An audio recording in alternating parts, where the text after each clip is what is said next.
At Hartsfield-Jackson Atlanta International Airport, 12-year-old Imani Washington stood trembling amid a crowd of passengers and airline staff whose eyes bore into her with unmistakable contempt.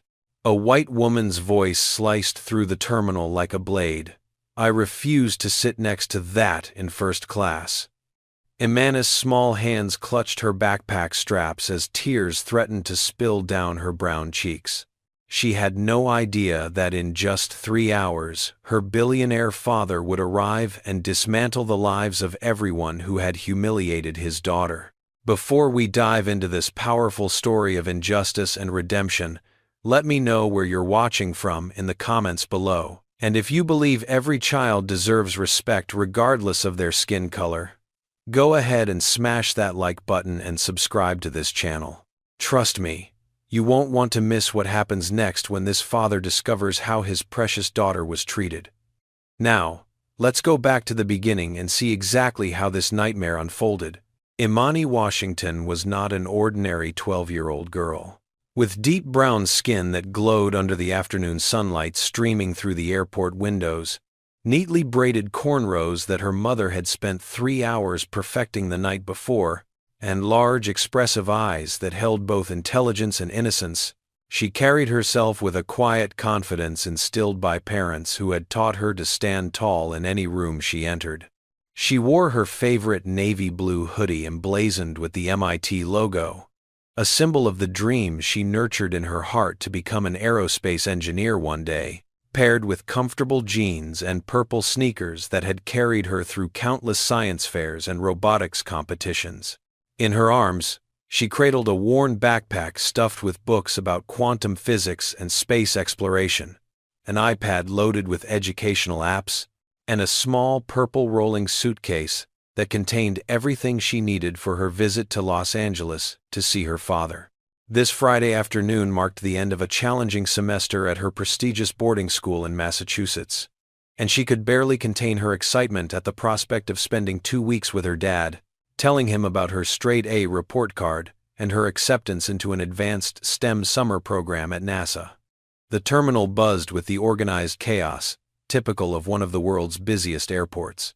Business travelers rushed past with roller bags clicking against polished floors. Families corralled excited children toward their gates, and the steady drone of departure announcements created a soundtrack of constant motion. Imani approached the first-class check-in counter with her boarding pass clutched in one hand and her passport in the other, practicing the polite greeting her mother had coached her to use when interacting with adults. Behind the counter stood Brenda Hutchins, a middle-aged white woman whose severely pulled-back blonde hair and thin-pressed lips gave her an air of perpetual disapproval. Brenda's pale blue eyes swept over Imani with an expression that shifted from neutral professionalism to thinly veiled suspicion in the span of a heartbeat. When Imani slid her boarding pass across the counter with a soft, "Good afternoon, ma'am," Brenda picked it up between 2 fingers as though it might be contaminated, her eyes narrowing as she read the words "First Class" printed clearly on the ticket. "Are you sure this is your ticket, sweetheart?" The question dripped with skepticism, the endearment twisted into something that felt more like an insult. Brenda's fingers tapped against her keyboard with unnecessary force as she pulled up the reservation on her computer screen, her jaw working as though she was chewing on her doubts about this young black girl daring to present a first-class ticket. Imani felt the first flutter of nervousness in her stomach but responded as her parents had taught her, maintaining eye contact and speaking clearly. "Yes, ma'am. My father purchased it for me. I'm flying to Los Angeles to visit him for winter break." Her voice remained steady, despite the growing awareness that something was not quite right about this interaction. Other passengers had been processed quickly, their tickets scanned with efficient smiles and wishes for pleasant flights. Yet here she stood, subjected to an interrogation that seemed to have nothing to do with standard procedure and everything to do with the color of her skin. Brenda's questions continued like water dripping on stone, each one wearing away a little more of Imani's confidence. "Where is your parent or guardian? Does your mother know you're traveling alone?" How did your father afford this ticket? The implications hung heavy in the air between them, unspoken but unmistakable. Behind Imani, a line of passengers began to form, some checking their watches with impatience, others craning their necks to see what was causing the delay. A few whispered to their companions, their eyes flicking between the white airline employee and the young black girl who was clearly being treated differently than the white passengers who had preceded her. Imani explained patiently that she had all the proper documentation for an unaccompanied minor, that her father was a successful businessman, that her mother had signed all the necessary forms, but each answer only seemed to deepen Brenda's suspicion rather than alleviate it. The agent picked up her phone, ostensibly to verify the credit card used for the purchase, keeping Imani standing at the counter for what stretched into an agonizing 15 minutes while curious and judgmental eyes burned into her back. Some passengers whispered loud enough for Imani to hear fragments of their commentary. Probably used a stolen card. Why would a kid be in first class? Something doesn't add up here. Each comment was a small cut. Death by 1,000 assumptions, each one rooted in the ancient and persistent belief that black children in spaces of luxury must somehow be there through deception rather than legitimate means. Imani's hands began to shake slightly as she stood there, her excitement about seeing her father slowly curdling into shame and confusion. She wanted to call her dad right then, to hear his deep voice telling her everything would be okay, that these people were wrong about her, that she belonged wherever she had the right to be. But her phone was tucked in her backpack, and she did not want to appear difficult or cause more problems. Her mother's words echoed in her mind. Baby, when you're in these situations, you have to be twice as polite and 10 times as patient as anyone else. It's not fair, but it's reality. At 12 years old, Imani was learning a harsh lesson about how the world saw her, not as a brilliant child with dreams reaching toward the stars, but as a suspect whose very presence in a first-class line required extraordinary proof of legitimacy. Finally, after what felt like an eternity but was actually 23 minutes by the terminal clock, Brenda reluctantly printed out a boarding pass and slid it across the counter with a warning that felt more like a threat. You better behave yourself up there. First class isn't a playground. The words landed like a slap, the implication that Imani would somehow misbehave simply because of her age, or perhaps because of her race, adding insult to the injury of the prolonged interrogation. Imani took her boarding pass with trembling fingers, managed a quiet, "Thank you, ma'am," and walked towards security, with her head held high despite the tears prickling at the corners of her eyes. She did not know that Brenda Hutchins had just made the first in a series of catastrophic mistakes that would cost multiple people their careers, their reputations, and their comfortable assumptions about who belonged in spaces of privilege. As Imani placed her backpack on the conveyor belt and stepped through the metal detector, she tried to shake off the encounter, telling herself that once she was on the plane, everything would be better. She had no way of knowing that the worst was yet to come. The jetway stretched before Imani like a tunnel leading to sanctuary. She had flown first class twice before with her father, and the memory of those comfortable leather seats, attentive service, and the feeling of being treated with respect had sustained her through the humiliating check-in process. Now, as she stepped into the aircraft cabin and saw the spacious first-class section with its wide seats upholstered in butter-soft cream leather, individual entertainment screens mounted on privacy dividers, and the warm lighting that gave everything a golden glow, she felt some of her anxiety begin to ease. Her assigned seat, 2A, by the window, offered a perfect view for watching the clouds during takeoff. She stowed her backpack in the overhead compartment, settled into her seat with her iPad, and allowed herself a small smile. In 6 hours, she would be in her father's arms, and this strange day would fade into an unpleasant memory. The flight attendant who greeted her was Gerald Pemberton, a man in his early 50s, whose salt and pepper hair was impeccably groomed, and whose navy blue vest bore the golden wings of a senior crew member.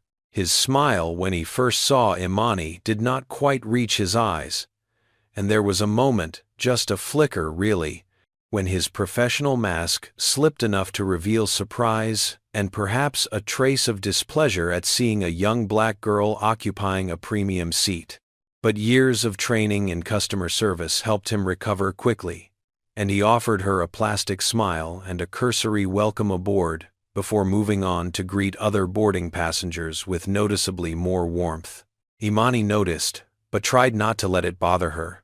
She was accustomed to these microaggressions, these tiny moments where she could feel herself being assessed and found somehow lacking or out of place. Her therapist, whom she had started seeing after experiencing bullying at her predominantly white boarding school, called it chronic othering. The exhausting experience of constantly being made to feel like you did not quite belong. The passenger manifest indicated that the seat beside her, 2B, was occupied, and Imani felt a flutter of nervousness, wondering who her seatmate would be. That question was answered moments later when Patricia Whitmore swept into the first-class cabin like a queen entering her throne room. Everything about Patricia screamed wealth and entitlement. From her platinum blonde hair styled in a perfect bob that probably cost more than most people's monthly rent, to her cream-colored Chanel suit with its signature gold buttons, to the Hermes Birkin bag dangling from her manicured hand, to the massive diamond studs winking in her ears. Patricia was the kind of woman who had never been told no, never been denied entry, never been made to feel that she did not belong. At 45 years old, she held the position of vice president at Whitmore Financial Group, a company her father had founded and which bore the family name, giving her a sense of aristocratic privilege that extended into every interaction. When Patricia's eyes landed on Imani sitting in seat 2A, her entire body went rigid. She stopped mid-stride, her mouth opening in visible shock, as though she had encountered something utterly unexpected and unwelcome. Her gaze traveled from Imani's face to the seat number on her own boarding pass, then back to the child, her expression shifting through a rapid sequence of emotions: surprise, disbelief, disgust, and finally, indignant anger. Without preamble or attempt at politeness, Patricia's voice rang out across the cabin, shrill with outrage. "Excuse me, there must be some mistake." Several passengers who had been settling into their seats looked up, and the quiet murmur of pre-flight activity began to fade as people tuned in to the brewing conflict. Gerald materialized almost instantly, his professional smile firmly in place. "How may I help you, ma'am?" Patricia pointed at Imani, as though the child were an inanimate object rather than a human being. "Why is this child sitting in first class? And in the seat next to mine?" The emphasis she placed on the word child carried layers of meaning that had nothing to do with age and everything to do with race. Imani felt her face grow hot, her hands clenching into fists in her lap as she stared straight ahead, trying to make herself invisible. Gerald requested to see Imani's boarding pass, and with shaking hands, she retrieved it from the seat pocket and handed it over. He examined it carefully, double-checked his tablet, and confirmed what was already obvious. "Her ticket is valid, ma'am. Seat 2A is correctly assigned." His tone remained neutral, but there was a slight edge of discomfort in his voice, as though he sensed where this situation was heading, and wished he could be anywhere else. Patricia's face flushed an ugly shade of red that clashed with her expensive suit. Her voice rose several decibels, abandoning any pretense of discretion. "I don't care. I paid $5,000 for this ticket. I refuse to sit next to her." She did not say the word that was clearly on the tip of her tongue, the racial slur that polite society had supposedly relegated to the dustbin of history but which still lived in the hearts and minds of people like Patricia Whitmore. She did not need to say it. Her tone, her body language, the curl of her lip, all communicated more effectively than any slur could have. The other passengers in first class had gone completely silent now, some staring openly at the spectacle, others pretending to be absorbed in their phones while clearly listening to every word. Not a single person spoke up in Imana's defense. Not one passenger said, "She's just a child. Leave her alone." The silence of witnesses to injustice can be as damaging as the injustice itself. And in that moment, Imani learned another painful lesson about how the world works. Gerald found himself caught between competing pressures. Company policy was clear. Passengers could not be moved, simply because another passenger did not like them. But company culture was equally clear. Wealthy, repeat customers were to be kept happy whenever possible, and causing a scene that might delay departure was to be avoided at all costs. He attempted a compromise. "Mom, I understand your concern, but all seats are occupied. Perhaps we could." Patricia cut him off, with the righteous fury of someone who had never been denied. "No. Either she moves, or I'm calling my lawyer and posting this on social media. Do you know who I am? Patricia Whitmore, VP of Whitmore Financial Group." The threat of social media and legal action worked like magic. Gerald's expression shifted from uncomfortable to calculating. In his mind, the equation was simple. One angry, wealthy white woman versus one quiet black child. The choice seemed obvious. Imani finally found her voice, though it came out smaller than she intended. "I have the right to sit here. My dad bought this ticket." Her words were brave, but her trembling lip betrayed her fear. Patricia laughed, a harsh bark of derision that made several passengers wince. "Your dad? Sure, honey. Did he steal the credit card?" The cruelty of the accusation, the casual racism embedded in the assumption that a black man could not legitimately afford a first-class ticket for his daughter, hung in the air like poison gas. A few passengers actually chuckled, finding humor in Patricia's vicious mockery. Others looked away, their discomfort evident, but not strong enough to compel them to speak up. One elderly white woman in seat 4B shook her head disapprovingly. But when Imana's eyes met hers, hoping for an ally, the woman simply looked down at her magazine. Gerald made his decision. "I'll speak with the captain. Please remain calm, everyone." As he walked toward the cockpit, Patricia made a show of sitting down in seat 2B, but not before pulling an antibacterial wipe from her purse and scrubbing down the armrest between her seat and Imana's, as though proximity to the child might contaminate her. The symbolism was not lost on anyone watching. Imani sat frozen, her iPad forgotten in her lap, her eyes fixed on the seat back in front of her, as she willed herself not to cry in front of these people. She could feel Patricia's hostile presence beside her, could hear the woman's exaggerated sighs of disgust, could sense the eyes of other passengers burning into her back. In that moment, Imani Washington felt more alone than she had ever felt in her 12 years of life, suspended 30,000 feet above the earth in a metal tube full of people who had decided she did not belong. Captain Raymond Tiller had flown commercial aircraft for 32 years, accumulating over 20,000 flight hours, and a reputation as a strict adherent to protocol and chain of command. At 58 years old, with gray threading through his close-cropped hair and a face weathered by decades of pressurized cabin air, he carried himself with the authority of someone accustomed to being the final decision-maker in high-stakes situations. His uniform bore the 4 gold stripes of a senior captain, and his bearing suggested a man who took his responsibilities seriously, though perhaps his definition of responsibility was narrower than it should have been.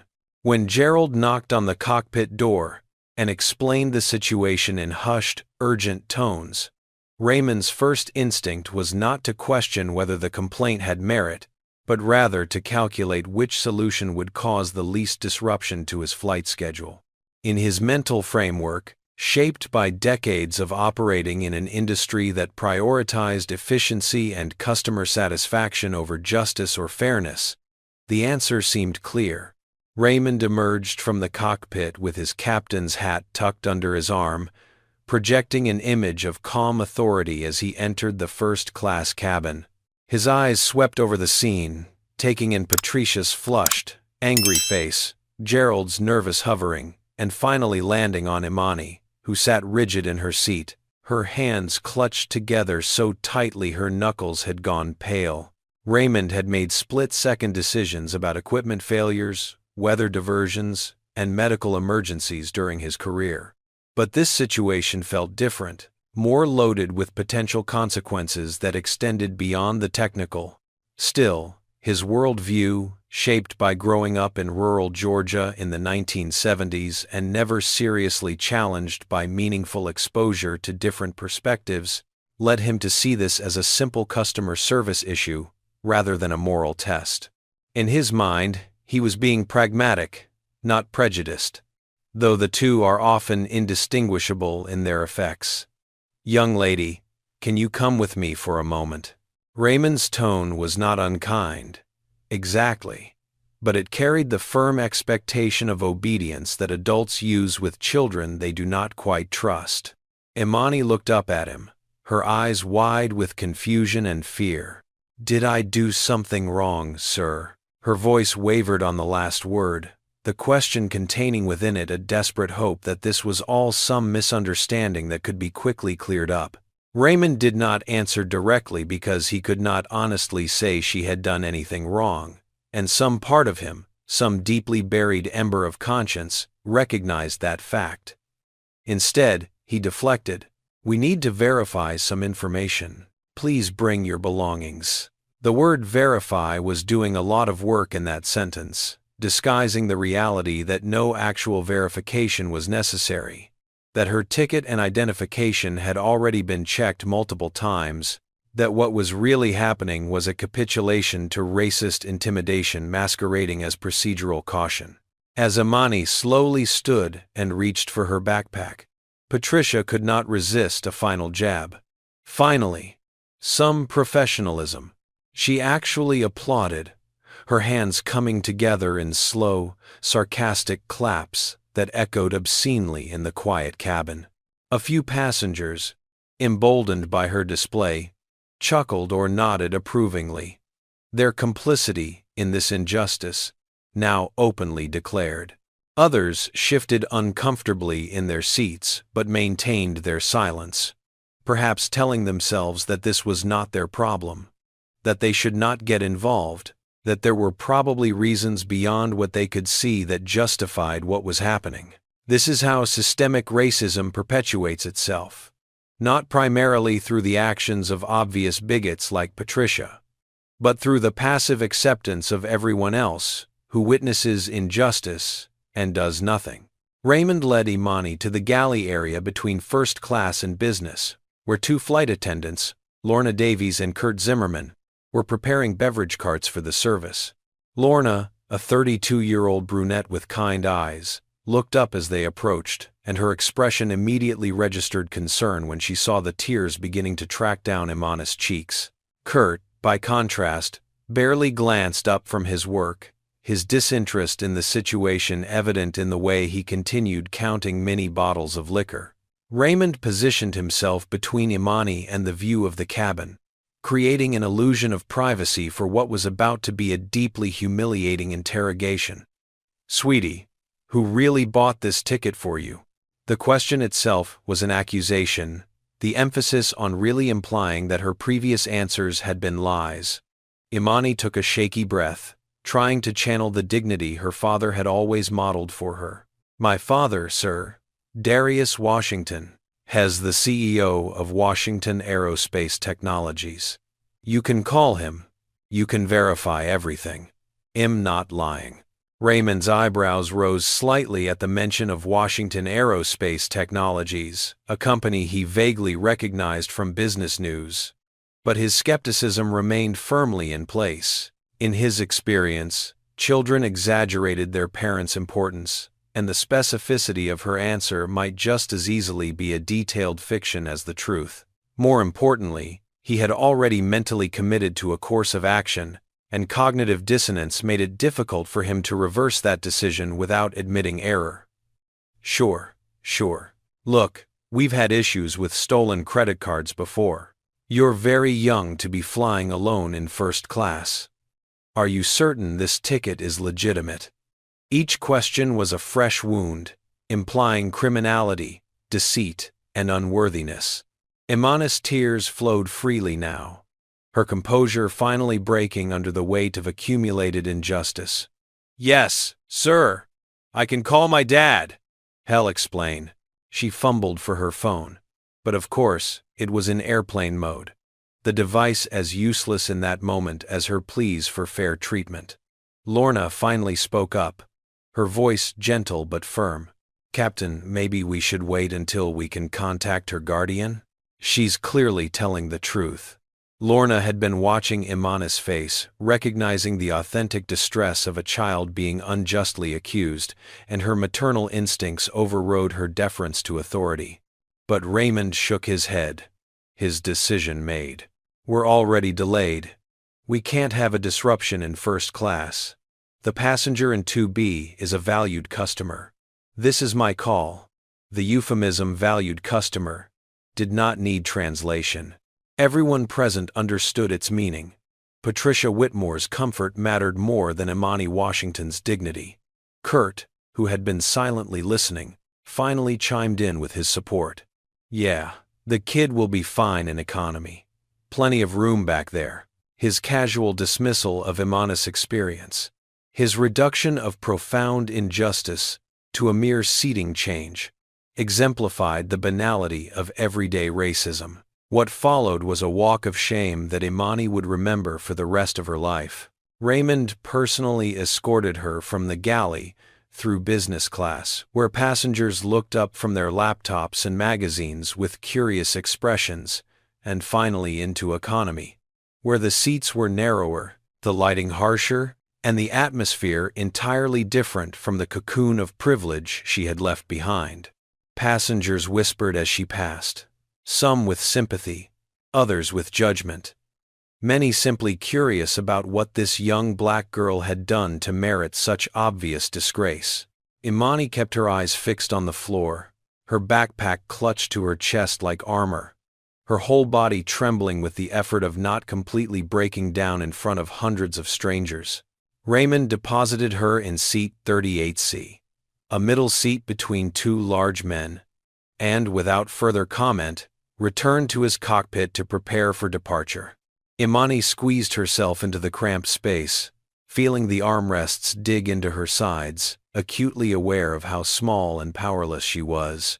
The man to her left, absorbed in a thriller novel, did not even glance at her. The man to her right, wearing headphones, nodded briefly in acknowledgement before closing his eyes.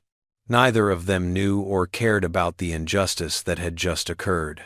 As the plane pushed back from the gate and began its taxi to the runway, Imani finally allowed herself to fully cry, her small shoulders shaking with silent sobs as the aircraft engines roared to life. She had tried to be strong, tried to do everything right, tried to prove she belonged, and still, she had been found wanting. Still, she had been judged by the color of her skin rather than the content of her character. In that cramped middle seat in row 38, Imani Washington learned what millions of black people before her had learned, that American society would promise her equality while systematically denying it, would tell her she could sit anywhere while forcibly removing her from where she belonged. The flight from Atlanta to Los Angeles typically takes 4 hours and 45 minutes, and every minute of that journey felt like an eternity to Imani. She sat motionless in her cramped seat, staring at nothing, her mind replaying the humiliation over and over like a nightmare she could not escape. The tears had finally stopped, leaving behind puffy eyes and a hollow feeling in her chest that she had never experienced before. This was not like the teasing she had endured at school, which hurt but felt somehow temporary and manageable. This was different. This was being told by adults, by people in positions of authority, by the systems that supposedly protected everyone equally, that she was lesser, that her rights were negotiable, that her presence in spaces of dignity was conditional upon the approval of white people who did not want her there. At 12 years old, Imani was being forced to confront truths that many adults spend their whole lives avoiding. Her thoughts turned to her father, and the memory of his words became both comfort and torment. Darius Washington had always been her hero, the man who had built a multi-million-dollar aerospace technology company from nothing, who employed over 2,000 people, who had been featured in Forbes and Black Enterprise, who proved through his very existence that Black excellence was real and achievable. He had taught her that she could be anything, go anywhere, achieve any dream she could imagine. "Baby girl," he would say, his deep voice filled with conviction, "the world won't always be fair to you because of how you look, but you are smart, you are strong, and you are worthy. Never let anyone make you feel less." Those words, which had once felt like an impenetrable shield, now seemed like a cruel lie. She had been strong, she had been polite, she had done everything right. And still, she had been humiliated, displaced, and implicitly called a liar and a thief. Had her father been wrong? Or was the world just too broken to be fixed by individual strength and dignity? A gentle voice interrupted her spiral of despair. "Sweetie, are you okay?" Imani looked up to see a Black woman in her early 40s, leaning forward from the seat directly behind her. Concern etched deeply into her warm brown face. The woman had natural hair styled in a beautiful twist-out, wore a red turtleneck sweater, and had eyes that radiated both kindness and knowing.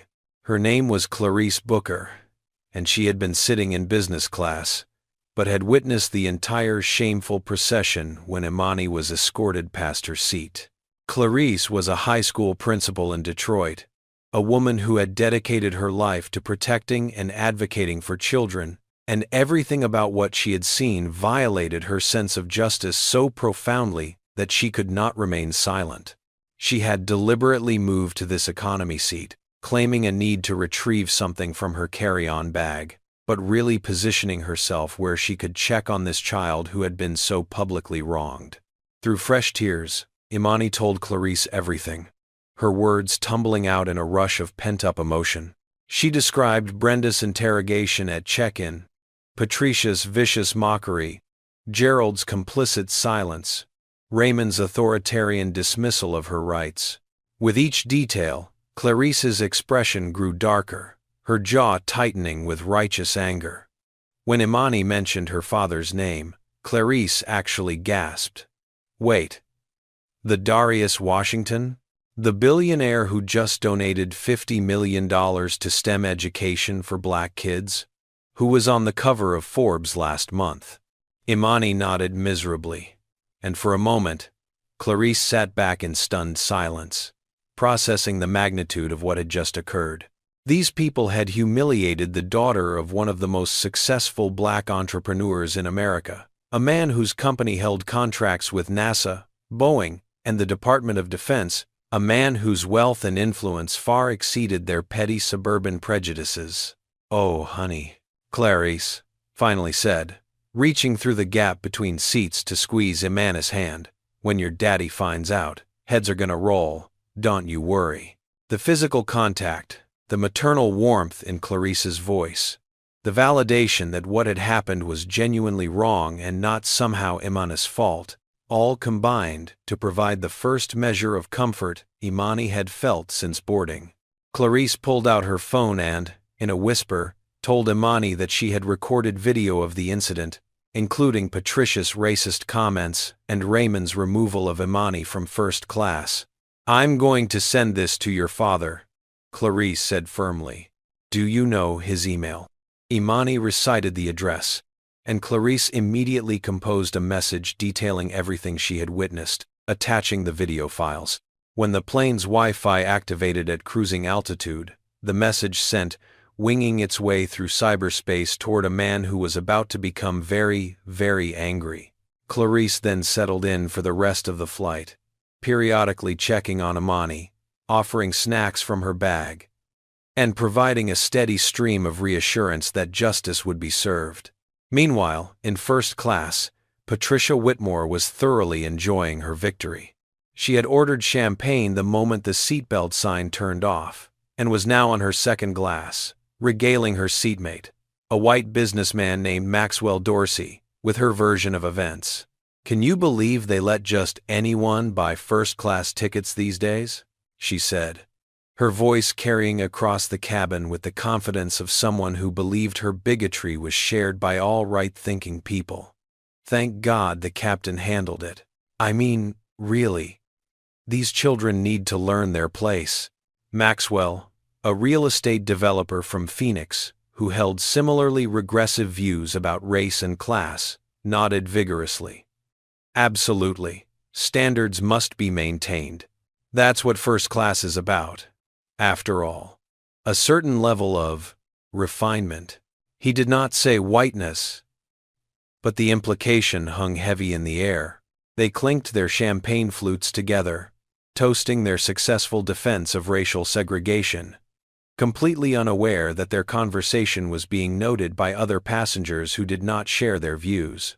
In the galley, Lorna Davies poured coffee for business-class passengers with shaking hands, her mind troubled by what had transpired. She kept replaying the scene in her head, the look of absolute devastation on that little girl's face, the way her small body had seemed to fold in on itself, under the weight of undeserved shame. Lorna had been a flight attendant for 8 years, and she had seen her share of difficult situations, but this felt different.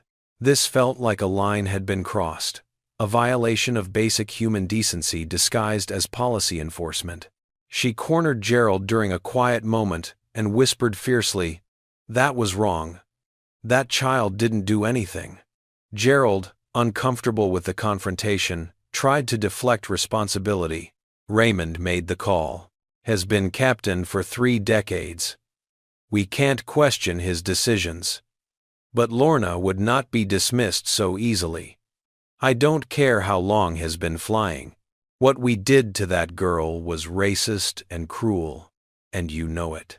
Their whispered argument was interrupted by Kurt, who had overheard and now inserted himself with characteristic insensitivity. "Oh, come on. Stop being so dramatic. The kid's fine. She's probably made up half that story anyway. These people always exaggerate." The phrase, "these people," needed no clarification. Everyone knew exactly which people he meant. Lorna stared at Kurt with open disgust, suddenly seeing her colleague with new clarity. How many times had he made similar comments that she had let slide? How often had she remained silent in the face of casual racism, because confronting it felt uncomfortable? In that moment, Lorna made a decision. When this flight landed, she would file a formal report about what had happened. She would go on record. She would speak the truth, even if it cost her professionally. Some things were more important than keeping the peace or protecting her job security. That little girl in row 38 deserved someone to stand up for her, even if it came too late to prevent her pain. As the aircraft droned westward, cruising at 39,000 feet above a landscape of clouds and late afternoon sunlight, Imani tried to sleep but found herself unable to quiet her mind. She kept imagining her father's disappointment when he learned what had happened.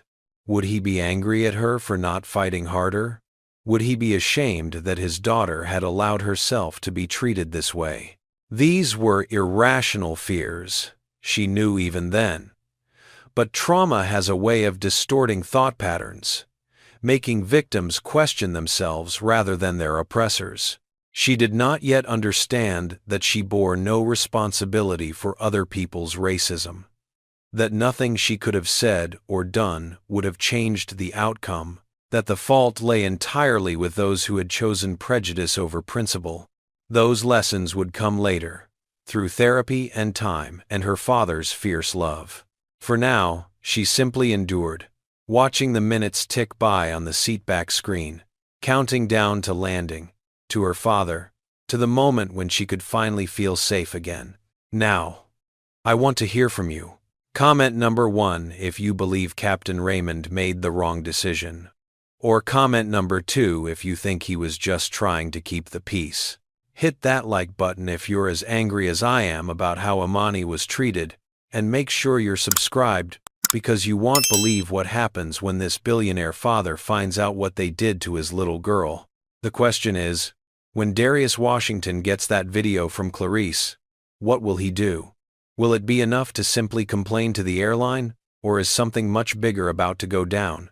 Let's find out. The wheels of Flight 1847 chirped against the tarmac of Los Angeles International Airport at exactly 6:43 p.m. Pacific Time, 3 minutes ahead of schedule, despite the departure delay in Atlanta. For most passengers, the landing represented the routine conclusion of a transcontinental flight, a transition point between the suspended reality of air travel and the resumption of normal life. For Imani, it marked the end of the most traumatic experience of her young life and the beginning of something she could not yet foresee. As the aircraft taxied toward Gate 52 inches Terminal 5, she gathered her belongings with hands that had finally stopped shaking, though her eyes remained red and swollen from hours of intermittent crying. Clarice reached forward one last time to squeeze her shoulder. "Remember, baby girl, you did nothing wrong. Hold your head up." Imani tried to smile but could not quite manage it, offering instead a small nod of gratitude before joining the queue of passengers shuffling toward the exit. First-class passengers, as always, disembarked first, and Patricia Whitmore swept past the cockpit with her designer luggage and self-satisfied smile, pausing to shake Gerald's hand. "Thank you for handling that situation so professionally. It's wonderful to see airlines maintaining proper standards." Gerald, who had spent the latter part of the flight wrestling with growing unease about what they had done, managed only a tight smile in return. Raymond remained in the cockpit, working through his post-flight checklist with the co-pilot, already mentally transitioning to thoughts of home, dinner, and the Braves game he planned to watch that evening. None of them had any inkling that their lives were about to change irrevocably, that the machinery of consequences had already been set in motion, and was now accelerating toward them with the inevitability of gravity. As Imani stepped off the aircraft into the climate-controlled jetway, she saw him. Darius Washington stood at the gate entrance like a pillar of strength, his 6'3" frame impossible to miss even in the crowd of people waiting for arriving passengers. He was dressed in the kind of casual elegance that whispered wealth, rather than shouting it, a charcoal gray suit by Tom Ford that fit his athletic build perfectly, crisp white shirt open at the collar, no tie, a Patek Philippe watch catching the light on his wrist. His head was shaved smooth, his skin a deep, rich brown, his jaw strong and set in an expression that combined parental worry with barely contained rage. Those who knew Darius well could read the signs, the slight tension in his shoulders, the way his hands were clasped behind his back as though restraining himself, the measured breathing of someone fighting to maintain composure. When his eyes found Imani emerging from economy rather than first class as he had anticipated, when he took in her tear-stained face and hunched shoulders, and the way she seemed to have diminished somehow since he had last seen her 3 months ago, something primal and protective surged through him with volcanic force. Every instinct screamed at him to immediately destroy whoever had hurt his child. But years of navigating corporate boardrooms and high-stakes negotiations had taught him the value of controlled fury over explosive anger. Still, his eyes went cold, his jaw tightened, and several passengers unconsciously gave him a wide berth, sensing the dangerous energy radiating from this man who stood so perfectly still. "Daddy." Imani's voice cracked on the word, and then she was running, dropping all pretense of composure, throwing herself into her father's arms with the desperate relief of someone who had been drowning and finally found air. Darius caught her, held her, felt her body shaking with sobs against his chest, and in that moment, He made a silent vow that everyone who had contributed to his daughter's tears would pay a price so steep they would remember it for the rest of their lives. He said nothing at first, just held her, one large hand cradling the back of her head, the other arm wrapped protectively around her small frame. He let her cry, let her release the poison of humiliation and fear, all while his mind began calculating angles of attack with the precision of a general planning a military campaign. When Amana's sobs finally subsided enough for speech, Darius gently guided her to a quieter corner of the gate area and knelt down so his eyes were level with hers. "Tell me everything, baby girl. Start from the beginning." And she did. Through hiccuping breaths and fresh tears, Imani recounted every detail. Brenda's suspicion and delay at check-in, Patricia's venomous rejection on the aircraft, Gerald's complicity, Raymond's authoritarian dismissal of her rights, the walk of shame through the plane, the lonely horror of being treated like a criminal for the crime of existing while black. Darius listened without interruption, his expression growing increasingly grim, though he made sure to keep his voice gentle when he asked clarifying questions. What was the captain's name? And the woman who complained? When Imani provided the names Raymond Tiller and Patricia Whitmore, Darius immediately pulled out his phone and created a note, typing the names with his thumbs, adding additional names as Imani mentioned them: Gerald Pemberton, Brenda Hutchins, Kurt Zimmerman. As if summoned by the telling of her story, Clarice Booker appeared, having deliberately waited to ensure she could speak with Darius. "Mr. Washington? I'm Clarice Booker. I sat behind your daughter on the flight. What they did to her was absolutely disgusting, and I have video evidence." She extended her phone toward him, and Darius took it with the careful handling of someone who understood he was being handed a weapon. The video quality was excellent, Clarice having positioned her phone discreetly but effectively to capture both audio and visual evidence. Darius watched Patricia's face twist with disgust as she pointed at his daughter and said, "I refuse to sit next to that in first class." He heard her mocking accusation, "Your dad? Sure, honey. Did he steal the credit card?" He saw Raymond leading Imani away, saw the resignation in his daughter's posture, saw the curious and judgmental stares of passengers. When the video ended, Darius looked up at Clarice with an expression that made her take an involuntary step backward despite knowing his anger was not directed at her. "Thank you, ma'am. This will be very useful. Can I have your contact information? You may be called as a witness." Clarice readily provided her email and phone number, adding, "I'm a school principal. I work with children every day. What they did to your daughter violated every principle of basic decency. I will gladly testify, speak to media, whatever you need." She crouched down to Imani's level, her voice softening. "You're a brave girl, sweetheart. Don't ever let them break you.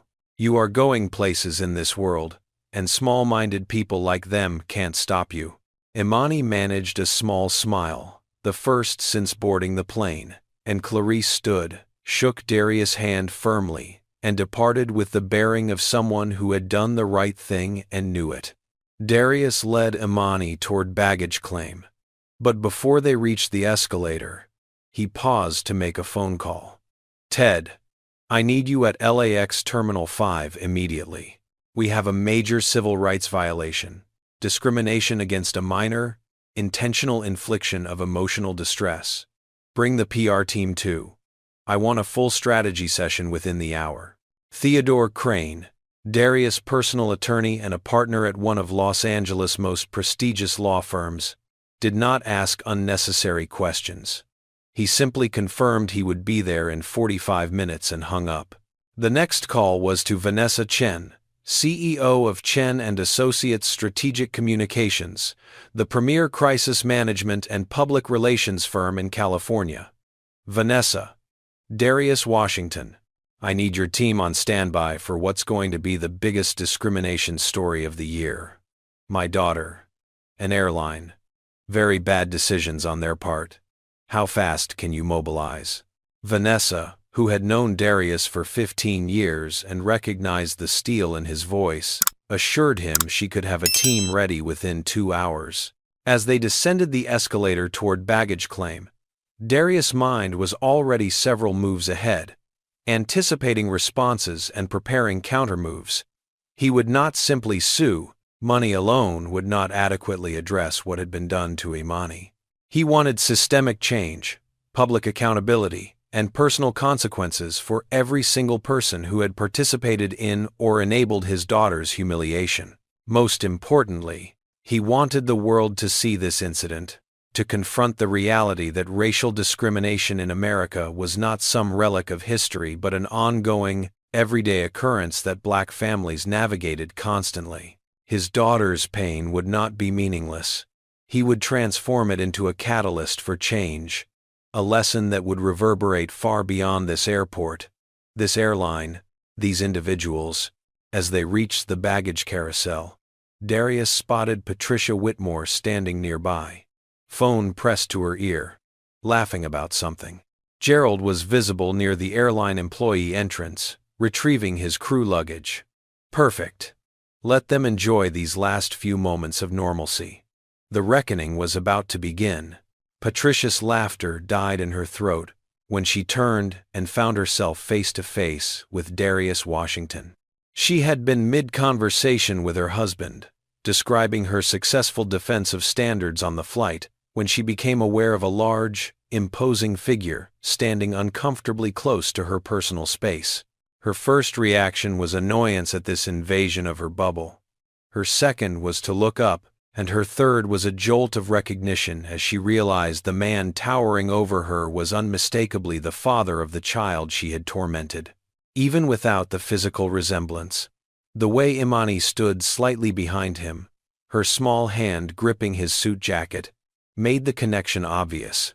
Patricia's face cycled through several expressions in rapid succession: confusion, dawning comprehension, and finally, poorly concealed apprehension, masquerading as indignation.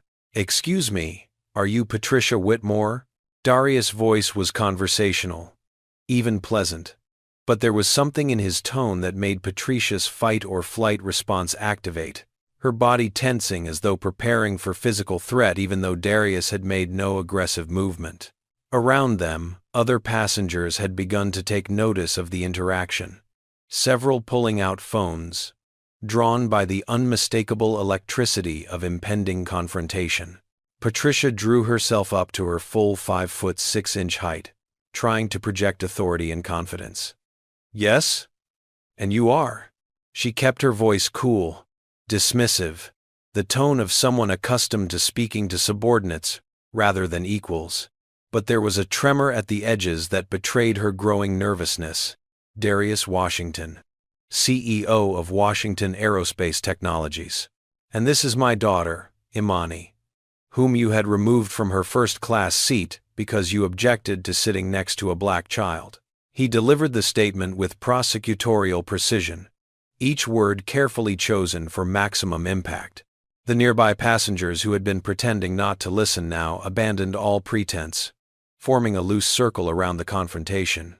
Several phones were now openly recording, capturing every word, every facial expression, every moment of what was rapidly becoming a very public accounting.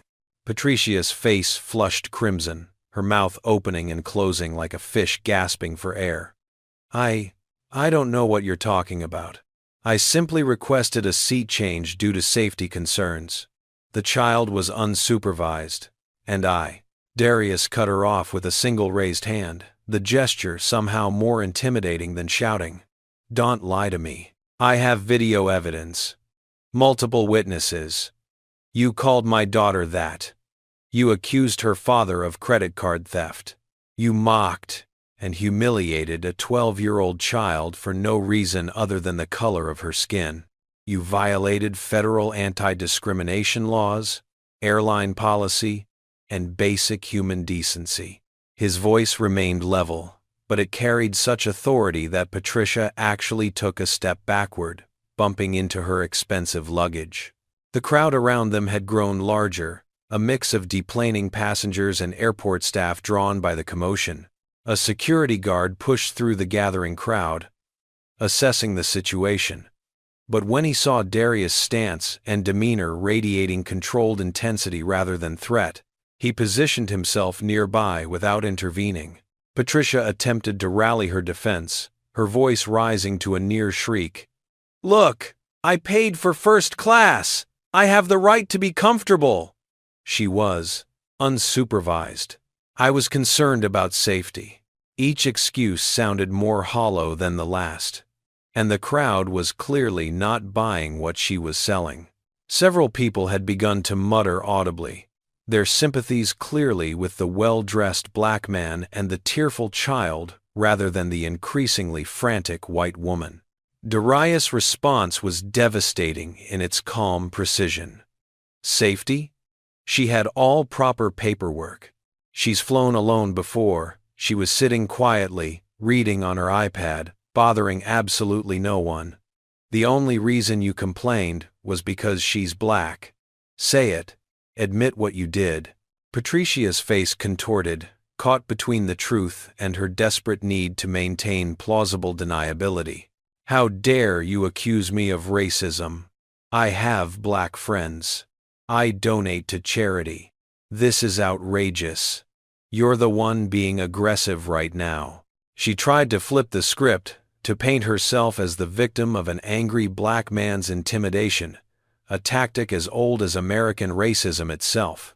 But in the age of smartphone videos and social media accountability, such manipulation had become far more difficult to execute successfully.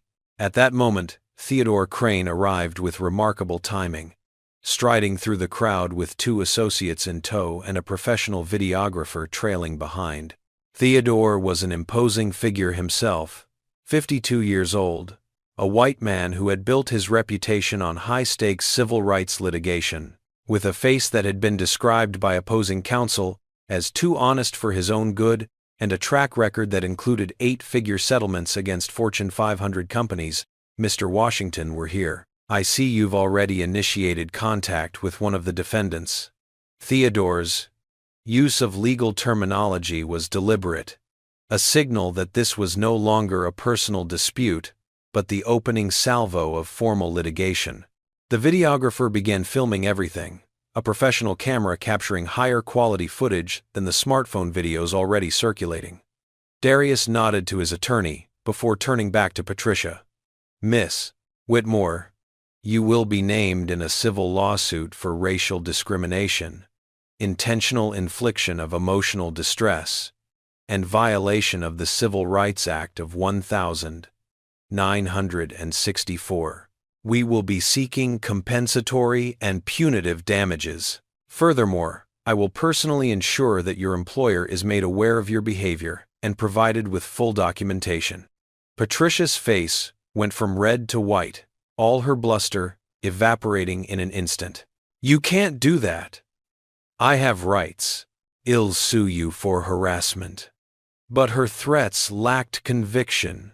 The words of someone who suddenly realized they had made a catastrophic error in judgment and was now scrambling for any possible escape route. Gerald, who had been attempting to slip away unnoticed after retrieving his luggage, found his path blocked by one of Theodore's associates. "Mr. Gerald Pemberton, you're also named as a defendant in the pending litigation. Please don't leave the area." Gerald's face flushed with a mixture of shame and panic. "Sir, I was just doing my job." The captain made the decision. "I was following orders." The phrase "following orders" hung in the air with all its historical baggage, and several people in the crowd audibly scoffed at the defense. Darius turned his attention to the flight attendant, his voice growing colder. "You facilitated discrimination. When a child was being victimized, you had a choice to stand up for what was right. You chose to side with bigotry because it was easier and because the victim was black. That makes you complicit. That makes you guilty." The crowd had grown even larger now, and the dynamic had shifted from curious observation to active participation. People were shouting encouragement to Darius. "That's right. Tell them. My daughter shouldn't have to go through this. Sue them for everything." A young black woman pushed to the front, tears streaming down her face, and addressed Imani directly. "Baby girl, I see you. You matter. You belong. Don't let these people make you think otherwise." Imani, who had been standing silently behind her father, peeked around him and gave the woman a tremulous smile. A moment of connection between strangers united by shared experience of systemic oppression. Darius pulled out his phone and placed a call on speaker so everyone could hear. After 2 rings, a professional female voice answered. "United Global Airlines corporate office. How may I direct your call?" Darius identified himself and asked to speak with the most senior executive available at LAX. There was a brief hold, some confused scrambling audible in the background, and then a new voice came on the line. Identifying himself as Gregory Matheson, Regional Director of Operations for the Western United States. Before Gregory could launch into whatever prepared corporate response he had been formulating, Darius cut to the chase. "Mr. Matheson, this is Darius Washington, CEO of Washington Aerospace Technologies. I'm standing in your baggage claim area with my 12-year-old daughter, who was racially discriminated against on Flight 1847 from Atlanta. She was removed from her first-class seat because another passenger objected to sitting next to a black child. I have video evidence. I have multiple witnesses.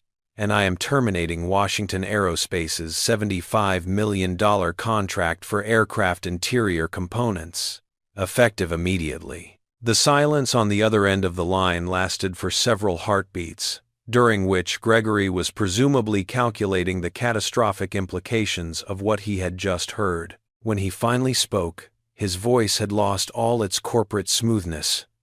"Mr. Washington, we had no idea. Please, can we discuss this? I'm sure there's been a misunderstanding." But Darius was unmoved. "There's no misunderstanding. Your captain, your crew, your systems, all failed my daughter.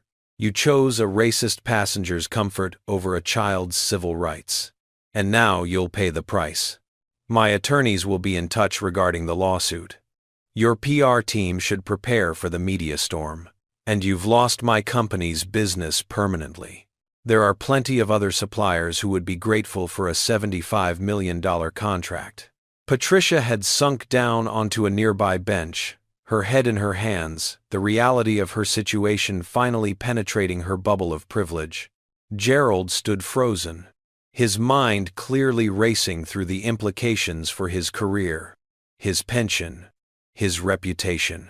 Around them, the crowd continued to record, and several people had already begun posting to social media, tags like #first-class racism and #justice for Imani beginning to trend even before Darius and his daughter left the airport. An airline supervisor had arrived and was attempting damage control, offering profuse apologies that Darius waved away with undisguised contempt. "Save your apologies. You'll be hearing from my lawyers." He took Imani's hand, nodded to Theodore, and walked out of the terminal into the cool Los Angeles evening, leaving behind a tableau of shocked faces and the smoldering wreckage of several careers. Within 2 hours of Darius and Imani leaving LAX, the videos began to circulate with the exponential velocity that only social media can achieve. The first post came from Clarice Booker, who uploaded her footage to Twitter with the caption, "This 2-year-old girl was humiliated and removed from her first-class seat because a racist passenger complained about sitting next to a black child. This is America in 2024. This is why we can't stop talking about race. First-class racism, justice for Imani." The video, crystal clear and damning, showed Patricia's contorted face as she spat out her complaints, showed Captain Raymond's dismissive authority as he led Imani away, captured the moment when a child's dignity was sacrificed on the altar of white comfort. The second wave of videos came from passengers at baggage claim, multiple angles of Darius' confrontation with Patricia and Gerald, the audio picking up his controlled fury and their pathetic attempts at justification. A particularly powerful clip showed Imana's face, tears streaming down her cheeks, as she stood behind her father. A visual representation of innocence violated that no viewer could ignore.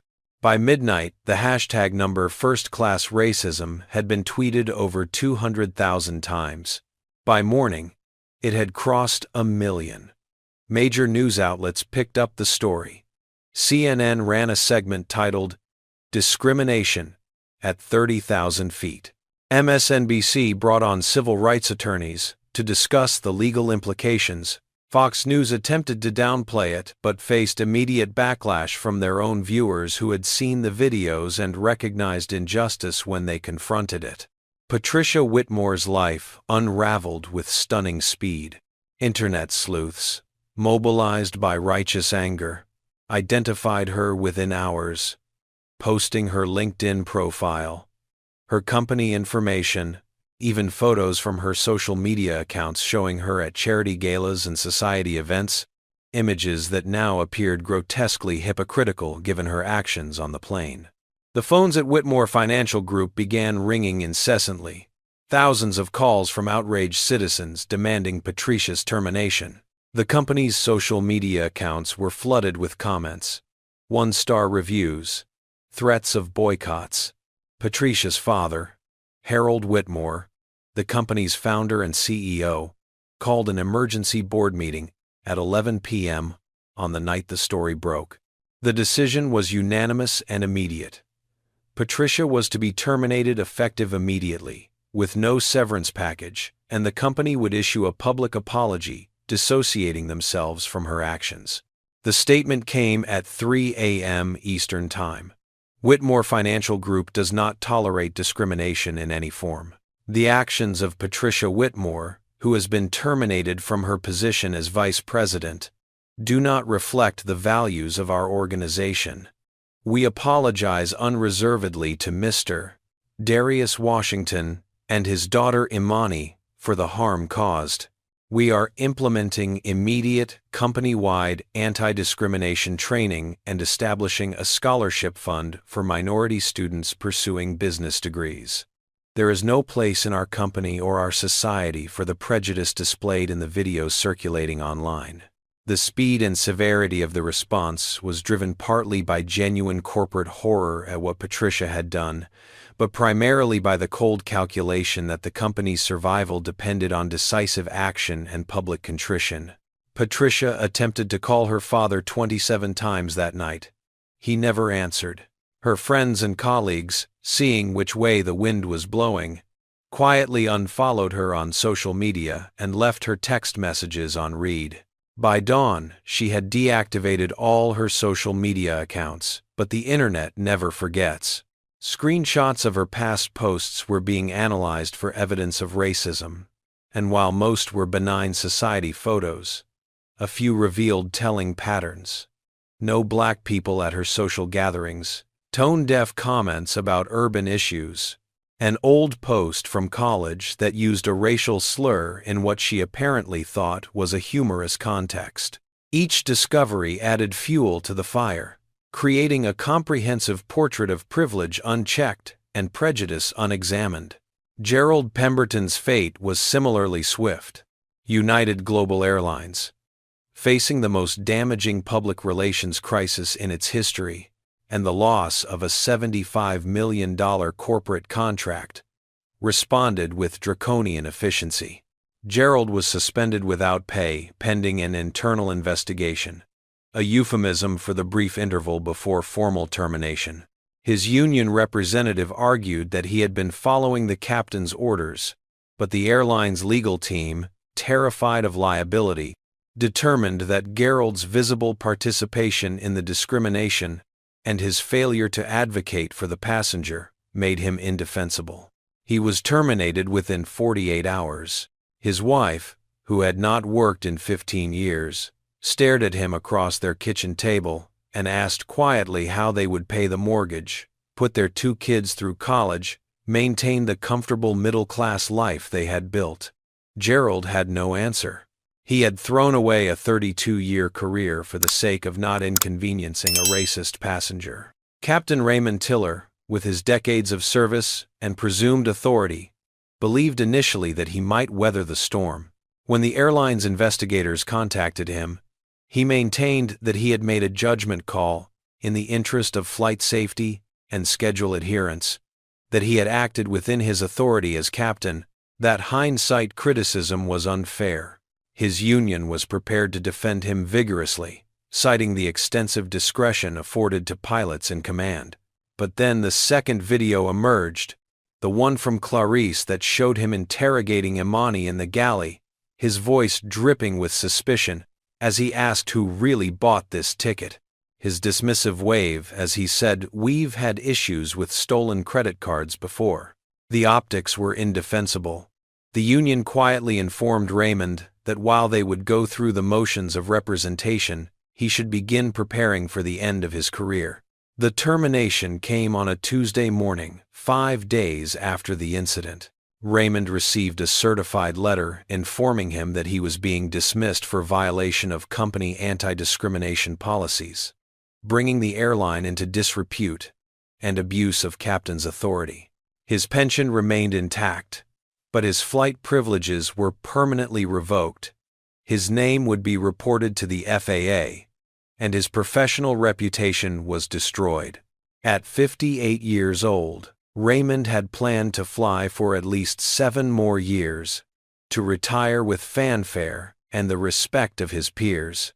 Instead, he became a cautionary tale, his photograph appearing in training materials about implicit bias and the consequences of allowing prejudice to override judgment. Brenda Hutchins at the check-in counter had initially escaped scrutiny, but when investigators reviewed her employment record, they discovered a troubling pattern. Complaints from passengers of color about her service, allegations of selective enforcement of policies, notes from supervisors about attitude problems with diverse customers. The incident with Imani was not an isolated lapse, but the latest in a long series of microaggressions and discriminatory behaviors. She was terminated for cause, her application for unemployment benefits contested by the airline's legal team, her career in customer service effectively over. Who would hire a gate agent famous for racially profiling a 12-year-old girl? The social media response was overwhelmingly supportive of Imani. Though, of course, the internet being what it is, there were pockets of resistance. Right-wing commentators tried to make this about cancel culture and mob justice, arguing that Patricia and the others were being unfairly punished for what might have been innocent misunderstandings. But these attempts at both sidesism fell flat in the face of clear video evidence of Patricia's venomous racism and Raymond's autocratic dismissal of a child's rights. Even many conservatives, recognizing the indefensibility of the situation, either remained silent or joined the chorus of condemnation. A few black conservatives attempted to argue that this was being overblown, that real racism was elsewhere, but they were drowned out by the overwhelming consensus that what had happened to Imani was inexcusable regardless of one's political orientation. Darius Washington's Twitter response, posted 3 days after the incident, was retweeted 4.7 million times. "My daughter is 12 years old. She was humiliated, called a thief, and treated like a criminal for the crime of being black in first class." This isn't about cancel culture. This is about consequences for racism. If you can't understand that, you're part of the problem. Black children deserve dignity. Period. The tweet included a photo of Imani at age 8, winning a science fair with a huge smile on her face, a deliberate humanization of the victim that made it impossible to abstract her into a mere symbol or talking point. This was a real child with dreams and talents and a father who loved her fiercely. 1 week after the incident, Lorna Davies, the flight attendant who had expressed discomfort with the situation, posted her own video testimony to YouTube. Sitting in her living room, no makeup, voice shaking with emotion, she described what she had witnessed and her shame at not speaking up more forcefully in the moment. "I was on that flight. I saw everything. That little girl did nothing wrong. She was quiet, polite, and completely appropriate. She was targeted because she was black. I should have done more. I should have refused to participate. Am ashamed that I prioritized my job security over a child's dignity. Am sorry, Imani. I'm sorry to every black passenger who has experienced discrimination and seen flight crews stay silent. We can do better. We must do better." The video went viral in its own right, with many commenters praising Lorna for her honesty and accountability. The airline, recognizing a PR opportunity, announced that Lorna would not face discipline and would instead be helping to develop new anti-discrimination training protocols for all staff. Kurt Zimmerman, who had laughed during Patricia's tirade and later dismissed Imani's treatment as no big deal, tried to keep his head down and ride out the storm. But passengers on that flight remembered his casual complicity, and when his behavior was reported to the airline, he too faced suspension and mandatory sensitivity training. His social media accounts revealed a history of racially insensitive posts and jokes, the kind of casual racism that passes for humor in certain circles but looks monstrous when exposed to sunlight.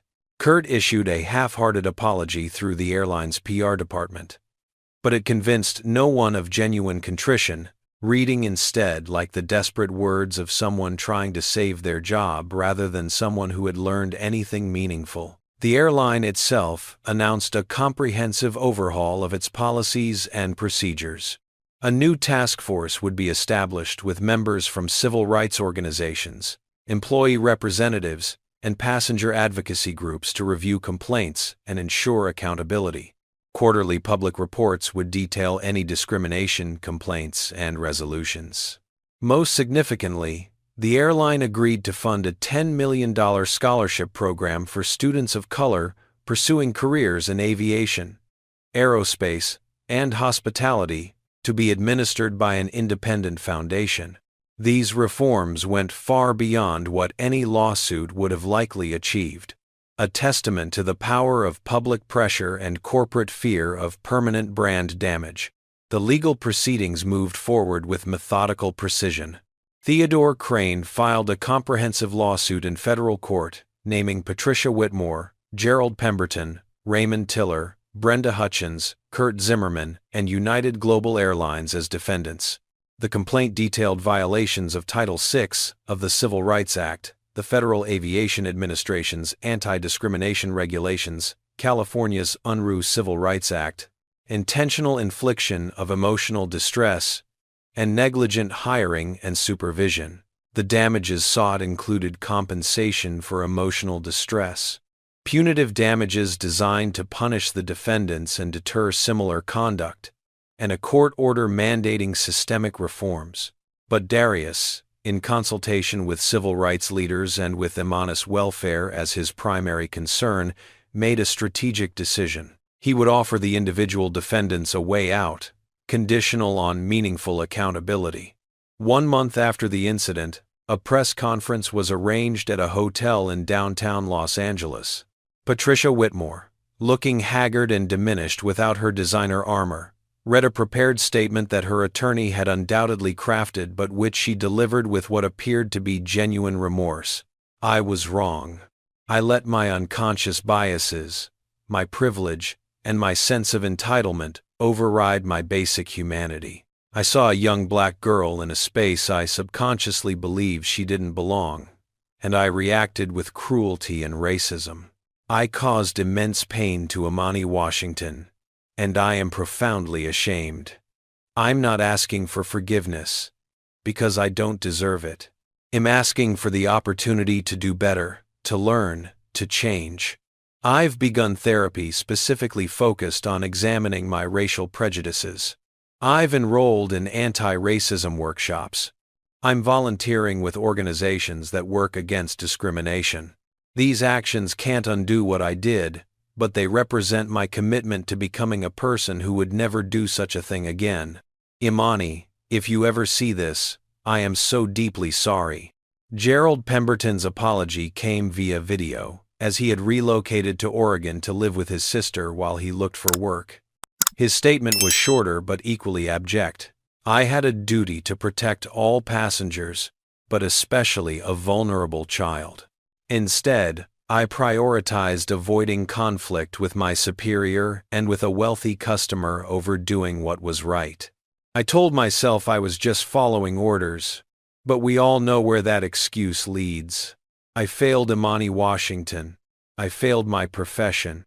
I failed the values I thought I held. I'm sorry. And I understand that sorry isn't enough. I will carry the shame of my cowardice for the rest of my life."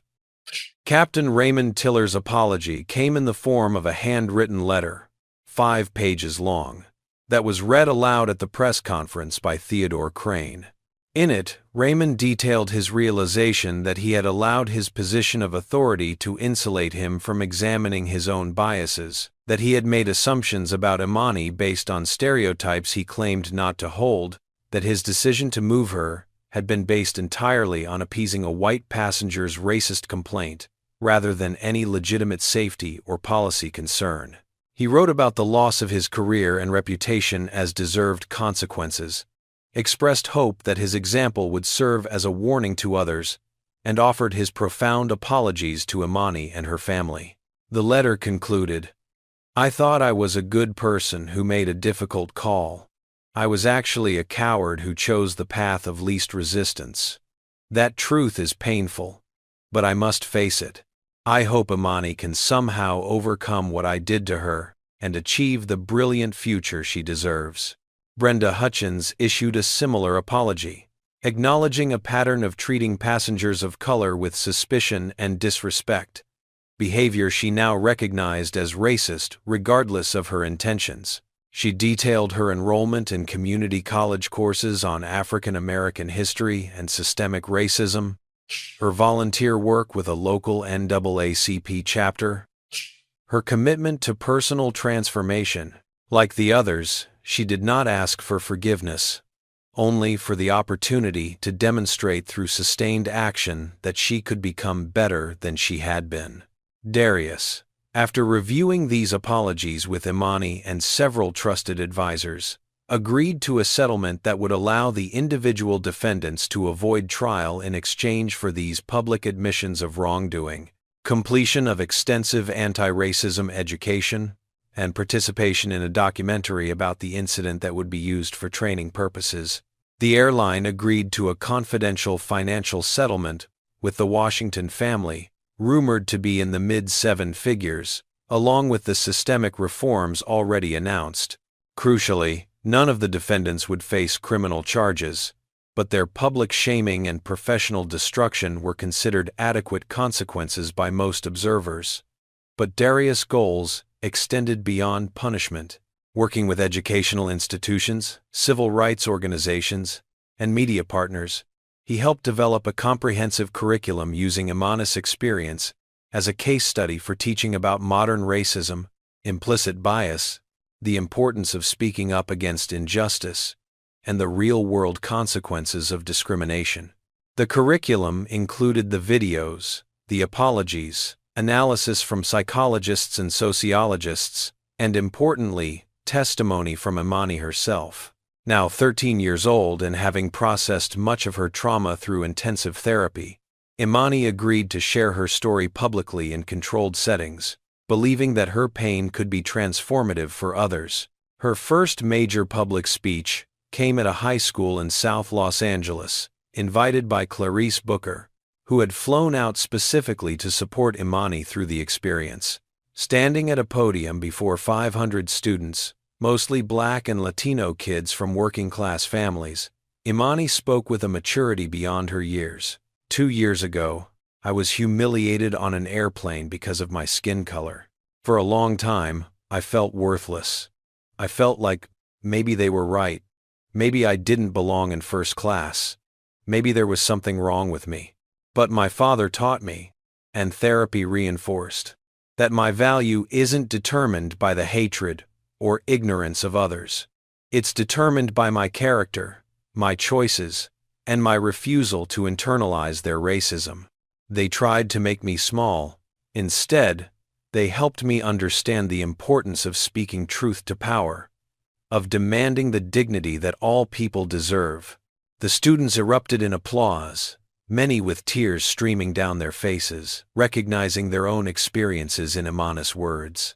She continued, her voice strengthening with each sentence. To anyone facing discrimination, I want you to know, you are not crazy. You are not imagining it. Your feelings are valid, and you have the right to take up space, to sit in first class, to excel in advanced programs, to dream big dreams. Don't let their narrow vision limit your infinite potential. Rise, speak, resist. Become so successful that your very existence challenges their assumptions. When she finished, the entire auditorium stood, applause washing over her, in waves of affirmation and solidarity. And Imani felt something she had not felt since before that flight. Pride in who she was, and hope for who she could become. The airline industry as a whole began implementing changes inspired by Imani's case. Training programs were revised to emphasize scenarios involving discrimination and the duty to intervene. Complaint procedures were streamlined to allow passengers to report discrimination in real time. Civil rights organizations were given access to anonymized data about discrimination complaints to provide external accountability. While these changes could not eliminate racism from an industry reflecting the broader society's prejudices, they represented genuine progress, creating mechanisms for accountability that had not previously existed. 1 year after the incident, the quarterly reports from United Global Airlines showed a 60% reduction in upheld discrimination complaints, a statistic attributed to better training, clearer policies, and a cultural shift within the organization. Other airlines, watching closely and eager to avoid similar public relations disasters, implemented their own reforms. The case became a touchstone in civil rights law, cited in training materials, legal briefs, and academic papers as an example of how personal courage and strategic advocacy can create systemic change. Patricia, Gerald, Raymond, and Brenda all fulfilled the requirements of their settlement, though their paths diverged significantly. Patricia, having lost her career in finance, eventually found work at a nonprofit focused on restorative justice, a position that paid a fraction of her former salary but provided some measure of redemption. Gerald took a job at a small regional airport in Oregon, working in baggage services, a dramatic step down from his position as senior flight attendant, but one he accepted as appropriate consequence. Raymond spent his forced retirement writing a memoir about his experience, with all proceeds directed to civil rights organizations, hoping that his story might prevent others from making his mistakes. Brenda returned to school to become a social worker, determined to spend the second half of her career making amends for the damage done in the first half. For Imani, the incident became a defining moment that shaped but did not define her. With the support of therapists, her parents, and a growing community of allies who had heard her story and reached out with encouragement, she processed the trauma and emerged stronger. Though not unchanged, she won a full scholarship to a prestigious STEM-focused boarding school in Massachusetts, where she excelled in advanced mathematics and aerospace engineering courses. She joined the robotics team, led a student diversity initiative, and was accepted into NASA's prestigious summer program for talented minority students. Her dream of becoming an aerospace engineer remained intact, now fueled not just by intellectual passion but by a determination to prove that Black excellence could thrive in any space, especially spaces where people like Patricia thought she didn't belong. 2 years and 3 months after that fateful flight, Imani Washington stood on a stage at the Johnson Space Center in Houston, Texas, wearing a blue jumpsuit emblazoned with the NASA logo and the words "Future Engineer." At 14 years old, She had just completed an intensive 8-week summer program focused on spacecraft propulsion systems, and she had been selected to deliver the closing address on behalf of all 50 participants. Her mother, Simone, sat in the second row, having flown in from Boston where she worked as a corporate attorney, her eyes already glistening with proud tears before Imani even began speaking. Darius occupied a seat on the aisle, his large frame somehow conveying both relaxation and coiled readiness. A father prepared to support his daughter in any way necessary. Behind them sat Clarice Booker, who had stayed in touch with the family and whom Imani now considered an honorary aunt, her face radiating the satisfaction of an educator who had witnessed a student's transformation. The auditorium contained over 300 people: parents, students, NASA staff, invited guests from aerospace companies, and several journalists covering the program's conclusion.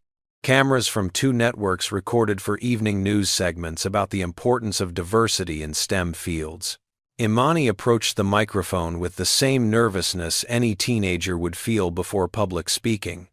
But underneath that normal anxiety was a core of confidence forged in fire, a knowledge that she had survived worse than a speech and emerged intact. She took a breath, looked out at the sea of faces, and began. 2 years ago, I was sitting on an airplane, and a woman looked at me with disgust and hatred, not because I had done anything to her, but because I existed in a space she thought belonged only to people who looked like her. She wanted me removed. And the adults in charge, the captain, the flight attendants, the people who were supposed to protect passengers, they chose her comfort over my dignity. They chose to humiliate a child rather than confront an adult's racism. For a long time after that day, I felt broken. I felt like maybe I didn't deserve to take up space, to have dreams, to believe in myself. The room had gone completely silent. The only sound, the soft whir of cameras and the occasional muffled sniffle from someone in the audience. Imani's voice remained steady, drawing strength from the story she had told many times now, but which never lost its emotional power. But my father taught me something crucial. He taught me that my value isn't determined by the hatred of others. It's determined by my character, my choices, and my refusal to accept anyone else's limitations on my potential. He taught me that when people try to push you down, you have 2 choices. You can let them define you, or you can rise up and define yourself. She paused, letting the words settle, then continued with increasing passion. I stand here today as proof that they were wrong. Wrong about me. Wrong about where I belong. Wrong about what Black girls can achieve. I belong in first class. I belong in this NASA program. I belong in engineering labs, and on space missions, and anywhere I choose to be. And so do all of you. She gestured to her fellow students, young people from diverse backgrounds who had earned their places through talent and hard work. We are the future of space exploration. We are the engineers who will design the vessels that carry humanity to Mars and beyond. We are the scientists who will unlock mysteries of the universe. And no one's prejudice can stop us unless we allow it to. The applause started before she finished the sentence, building like a wave crashing against shore. Darius stood first, clapping with enough force that his hands must have stung. His face a study in parental pride so intense it was almost painful to witness. Simone joined him, then Clarice. And soon the entire auditorium was on its feet, the ovation lasting several minutes as Imani stood at the podium, no longer fighting tears but letting them flow freely down her cheeks, tears of release and triumph and hope. This was healing. This was victory. This was a Black girl claiming her power and her future. After the ceremony, as the crowd dispersed toward a reception featuring NASA-themed cookies and punch, Imani was approached by an elderly white woman with snow-white hair pulled into an elegant bun, wearing a navy pantsuit and a NASA badge identifying her as Dr. Lillian Hartwell, former director of human spaceflight operations. Imani recognized the name from her studies. Dr. Hartwell was a legend, one of the first women to hold senior leadership at NASA. A physicist whose work on propulsion systems had enabled multiple successful missions. Imani, may I have a word? Dr. Hartwell's voice was cultured, her accent suggesting New England education, her manner warm but formal in the way of people who had spent careers navigating male-dominated institutions. They moved to a quieter corner of the reception hall, and Dr. Hartwell looked at Imani with eyes that had seen much and understood more. I've been following your story. What happened to you on that airplane was unconscionable, a violation of everything we claim to stand for as a society. But what you've done with that experience, the way you've transformed pain into purpose, has been remarkable. I wanted to give you something. She reached into her leather portfolio and withdrew an envelope. This is an invitation to join the Youth Advisory Council for the International Aerospace Association. We're forming a new committee focused on diversity, equity, and inclusion in the aerospace industry. And we need voices like yours to guide us. We need young people who understand from lived experience what barriers exist and how to dismantle them. Would you be interested?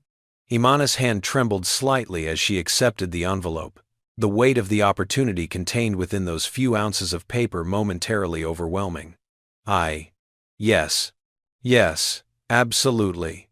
Thank you, Dr. Hartwell. The older woman smiled, a genuine expression that crinkled the corners of her eyes. No, thank you. You're making us better. You're forcing us to confront our failures and do better.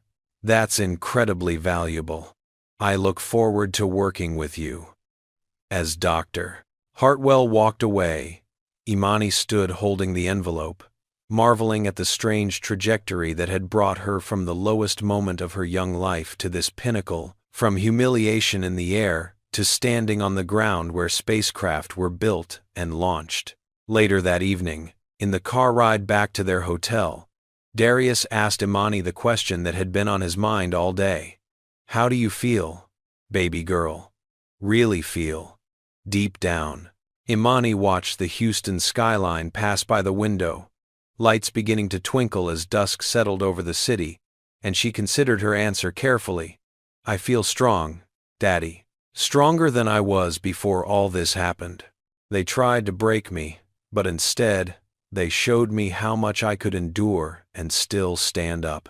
They showed me what injustice looks like, and now I can recognize it and fight it. I'm not glad it happened, but I'm glad I survived it and learned from it. Does that make sense? Darius reached over and squeezed her hand, his voice thick with emotion. Perfect sense. You know what makes me proudest? Not your grades or your achievements, though those are wonderful. I'm proud that you maintained your humanity through all of this. You could have become bitter, hateful, closed off. Instead, you became more empathetic, more committed to justice, more determined to lift others as you climb. That's who you are, Imani. That's your character, and that's more impressive than any trophy or award.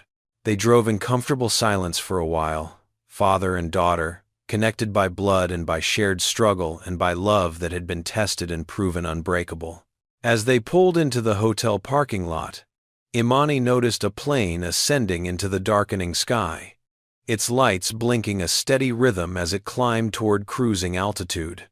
She watched it disappear into the clouds, and for the first time since the incident, seeing an aircraft did not trigger anxiety or remembered trauma. Instead, she felt anticipation. One day, she would design systems for planes like that one, would contribute to the technology that allowed humans to slip the bonds of Earth and touch the stars. One day, she might even pilot a spacecraft herself, become an astronaut, walk on another world. They had tried to ground her, to keep her trapped in their small-minded understanding of who deserved to fly. Instead, they had launched her toward the stars. In the years that followed, Imani Washington's name would become synonymous with advocacy for civil rights and STEM education. She would speak at conferences, testify before Congress about discrimination in transportation, publish articles about the importance of diversity in aerospace, and eventually, at age 24, become the youngest black woman ever accepted into NASA's astronaut training program. But on this night, she was simply a 14-year-old girl who had faced injustice and survived, who had been pushed down and risen up, who had learned that her value was not determined by others' hatred, but by her own strength and character. The final image of our story is Imani looking up at the night sky from her hotel balcony, seeing the stars scattered across the darkness like diamonds on velvet, and whispering a promise to herself. They wanted to keep me in my place. Instead, they launched me to the stars. And in that moment, standing under the infinite cosmos, Imani knew with absolute certainty that she would reach those stars, not despite what had happened to her, but in some strange way, because of it. The universe had tested her early and found her resilient. Now, nothing could stop her from becoming exactly who she was meant to be. So what do you think? Should airlines face even stricter penalties for discrimination? Comment below with your thoughts on how we can make travel safer and more dignified for everyone, regardless of race. If this story moved you, hit that like button. Make sure you're subscribed so you don't miss more powerful stories like this, and share this video with someone who needs to hear it. Let's keep the conversation going. To every young person watching this who has ever been made to feel like you don't belong, you do belong. You are worthy. You are powerful beyond measure. Don't let anyone's prejudice become your prison. Thank you for watching, and remember, your voice matters, your dignity matters, and together, we can create a world where every child can sit in first class without fear. Until next time, keep fighting for justice, keep believing in yourself, and keep reaching for those stars. This story reveals profound truths about systemic racism and the courage required to confront it. First, discrimination thrives in silence. When passengers, crew members, and authority figures witnessed Imani's mistreatment but said nothing, they became complicit in her victimization. Speaking up against injustice, even when uncomfortable, is a moral imperative. Second, institutional power without accountability enables abuse. Captain Raymond, Gerald, and Brenda all hid behind their positions, prioritizing convenience and prejudice over a child's dignity. True leadership means protecting the vulnerable, not appeasing the powerful. Third, documentation and witnesses are crucial. Clarice's videos provided irrefutable evidence that prevented the airline from burying the incident. In an age of technology, accountability has become more achievable, but only when people choose to record and share truth. Fourth, wealth and success do not insulate black families from racism. Even as the daughter of a billionaire, Imani was subjected to the same dehumanizing assumptions that affect black people across all economic classes, proving that racism targets skin color, not bank accounts. Finally, trauma can become transformation. Imani's pain was real and lasting, but with support, therapy, and love, she channeled it into advocacy and achievement. Victims of discrimination are not defined by what happened to them, but by how they rise afterward, using their voices to create change that protects future generations from similar harm. What would you have done if you witnessed Imani's treatment on that flight? Would you have spoken up, recorded evidence, or stayed silent? Share your honest thoughts in the comments below, because this conversation matters. If you believe every child deserves dignity regardless of their race, smash that like button right now. Subscribe to this channel and hit the notification bell so you never miss stories that challenge injustice and celebrate resilience. Share this video with your family, friends, colleagues, and anyone who needs to understand that racism isn't history but an ongoing reality requiring constant vigilance and action. To every person who has experienced discrimination, your story matters, your pain is valid, and your future is not determined by others' hatred. To allies watching, your voice is needed, your action is essential, and your silence is a choice with consequences. Thank you for spending time with Imana's story today. May it inspire you to stand up, speak out, and create spaces where all children can soar without limitations. Until next time, keep fighting for justice, keep believing in human dignity, and keep reaching for those stars. Together, we can build a world where first class truly means first-class treatment for everyone.